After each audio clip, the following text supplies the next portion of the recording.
जय सिया राम, जय हनुमान। नमः पार्वती पतये, हर हर महादेव हर। श्रावण मास का माहात्म्य हम आप लोगों को श्रवण करा रहे हैं अपने YouTube चैनल के माध्यम से, जिसमें आज हम आप लोगों को श्रवण कराने जा रहे हैं सोमवार व्रत विधान। श्रावण मास में सोमवार का व्रत लगभग सभी सनातन प्रेमी रहते हैं। कुछ लोग तो पूरा पूरा महीना व्रत रहते हैं श्रावण का। तो आज हम आपको श्रवण कराने जा रहे हैं सोमवार व्रत विधान। सनत कुमार उवाच रविवारस्य महात्म्यं श्रुतं मे हर्षकारकं सोमवारस्य महात्म्यं श्रावणे मासी में वद। सनत कुमार बोले कि हे भगवान, मैंने रविवार का हर्षकारक महात्म्य सुन लिया। अब आप श्रावण मास में सोमवार का महात्म्य मुझे बताइए। भगवान कहते हैं कि हे सनत कुमार, सूर्य मेरा नेत्र है, सूर्य मेरा नेत्र है, उसका महात्म्य इतना श्रेष्ठ है, तो फिर उमा सहित सोम मेरे नाम वाले उस सोमवार का कहना ही क्या। उसका जो महात्म्य मेरे लिए वर्णन के योग्य है, उसे मैं आपसे कहता हूँ। सोम चंद्रमा का नाम है और यह ब्राह्मणों का राजा है। यज्ञों का साधन भी सोम है। उस सोम के नाम के कारणों को आप सावधान होकर मुझसे सुनिए, क्योंकि यह बार मेरा ही स्वरूप है, अतः इसे सोम कहा गया है। इसीलिए यह समस्त राज्य का प्रदाता तथा श्रेष्ठ है। व्रत करने वाले को ये संपूर्ण राज्य का फल देने वाला है। हे विप्र, उसकी विधि सुनिए, मैं आपको विस्तार पूर्वक बता रहा हूँ। 12 महीनों में सोमवार अत्यंत श्रेष्ठ है। उन मासों में यदि सोमवार व्रत करने में असमर्थ हो तो श्रावण मास में इसे अवश्य करना चाहिए। इस मास में इस व्रत को करके मनुष्य वर्ष भर के व्रत का फल प्राप्त करता है। श्रावण में शुक्ल पक्ष के प्रथम सोमवार को यह संकल्प करें कि मैं विधिवत इस व्रत को करूंगा, शिवजी मुझ पर प्रसन्न हो। इस प्रकार चारों सोमवार के दिन, और यदि 5 हो जाएं तो उसमें भी प्रातः काल यह संकल्प करें, रात्रि में शिव जी का पूजन करें। 16 उपचारों से सायंकाल में भी शिव जी का पूजा करें और एकाग्र चित्त होकर इस दिव्य कथा का श्रवण करें सोमवार के दिन, और श्रावण के पूरे महीने में श्रवण करें। हे सनत कुमार, इस सोमवार व्रत की कही जाने वाली विधि को अब मुझसे सुनिए। श्रावण मास के प्रथम सोमवार को इस श्रेष्ठ व्रत को प्रारंभ करें। मनुष्य को चाहिए कि अच्छी तरह स्नान करके पवित्र होकर श्वेत वस्त्र धारण कर ले। काम, क्रोध, अहंकार, द्वेष, निंदा आदि का त्याग करके मालती, मल्लिका आदि श्वेत पुष्पों को लाएं। इनके अतिरिक्त अन्य विविध पुष्पों से सदा अभिष्ट पूजन उपचारों के द्वारा त्र्यंबकं यजामहे सुगंधिं पुष्टिवर्धनम् उर्वारुकमिव बन्धनान् मृत्योर्मुक्षीयमामृतात्। इस मूल मंत्र से शिव जी की पूजा करें।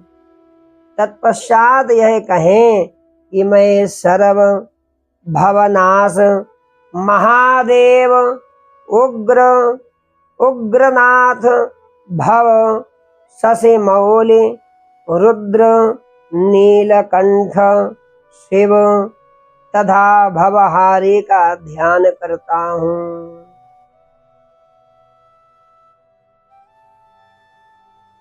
इस प्रकार अपने विभव के अनुसार मनोहर उपचारों से देवेश शिव का विधिवत पूजन करें। जो इस व्रत को करता है उसके पूर्ण फल को सुनिए। जो लोग सोमवार के दिन पार्वती सहित शिव की पूजा करते हैं वे पुनरावृत्ति से रहित अक्षय लोक प्राप्त करते हैं। हे सनत कुमारों, इस मास में नक्त व्रत से जो पूर्ण होता है उसे मैं संक्षेप में कहता हूँ।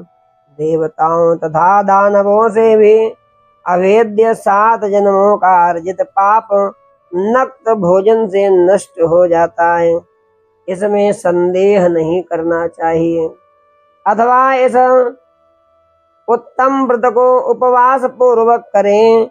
इसे करने से पुत्र की इच्छा रखने वाला मनुष्य पुत्र प्राप्त करता है, धन चाहने वाला धन प्राप्त करता है, वह जिस जिस अभिष्ट की कामना करता है उसे पा जाता है। इस लोक में दीर्घ काल तक वांछित सुख उपभोगों को भोग कर अंत में श्रेष्ठ विमान पर आरूढ़ होकर वह रुद्र लोक में प्रतिष्ठा प्राप्त करता है। चित्त चंचल है, धन चंचल है, जीवन भी चंचल है, ऐसा समझकर प्रयत्न पूर्वक व्रत का उद्यापन करना चाहिए। चांदी के वृषभ पर विराजमान स्वर्ण निर्मित शिव तथा पार्वती जी की प्रतिमा अपने सामर्थ्य के अनुसार बनानी चाहिए। इसमें धन की कृपणता नहीं करनी चाहिए, बिल्कुल भी कंजूसी नहीं करना चाहिए।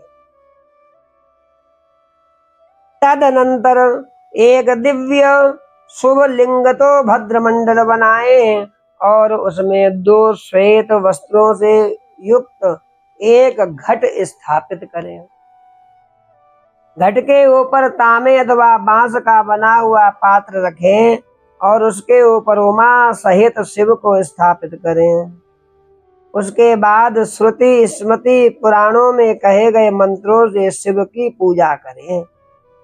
पुष्पों का मंडप बनाएं और उसके ऊपर सुंदर चंदोबा लगाएं। उसमें गीतों तथा बाजों की मधुर ध्वनि के साथ रात में जागरण करना चाहिए।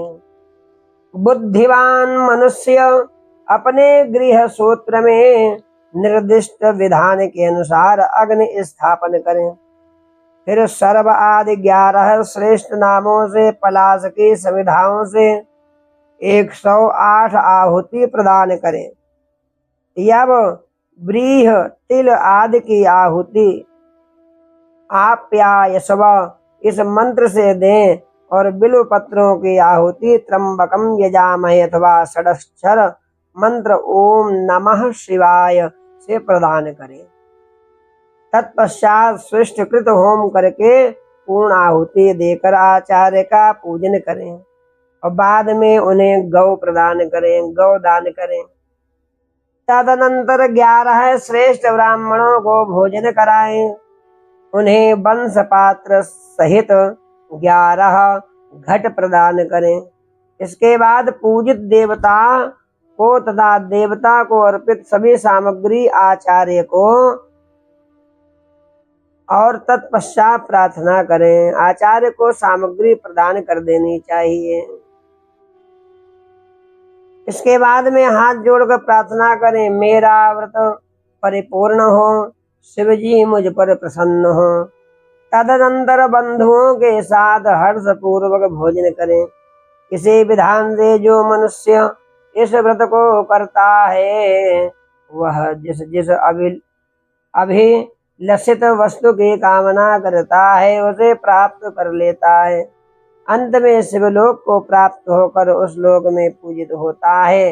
हे सनत कुमार, सर्वप्रथम श्री कृष्णचंद्र ने इस मंगलकारी सोमवार व्रत को किया था। श्रेष्ठ आस्तिक धर्म पारायण राजाओं ने भी इस व्रत को किया था। जो इस व्रत का नित्य श्रवण करता है वह भी उस व्रत के करने का फल प्राप्त करता है। इस कथा को श्रावण मास में नित्य श्रवण करना चाहिए और सोमवार 12 महीनों के सोमवारों को इस कथा को अवश्य श्रवण करना चाहिए। जिस कथा को श्रवण करता है भोले बाबा की कृपा उसके जीवन में अवश्य। नमः पार्वती पतये हर हर महादेव हर।